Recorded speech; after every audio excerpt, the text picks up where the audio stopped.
Plazovna žolna. Oddajnik in sprejemnik vse v enem.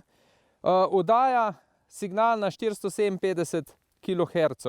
Žolna se imenuje zato, ker ta prve naprave, ki so bile patentirane, so se oglašale kot žolna, ki tolče po deblu in išče črve. Se pravi, s tem pa mi iščemo ponesrečenca.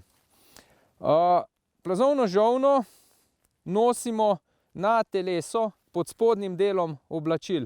Ponavadi dobimo zraven priročno torbico, ki jo priklenemo okrog prsi, žolno zapakiramo vanjo in se podamo na turo. Vedno jo damo gor na telo že na začetku ture, se pravi, ko zapustimo avtomobil.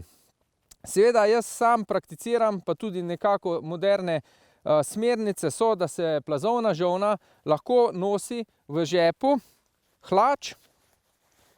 In sicer na teh hlačah mora obvezno biti zadrga, pašček žolne pa mora biti pripet na pas od hlač. S tem dosežemo, da v primeru zasutja nam žolne ne strga s telesa.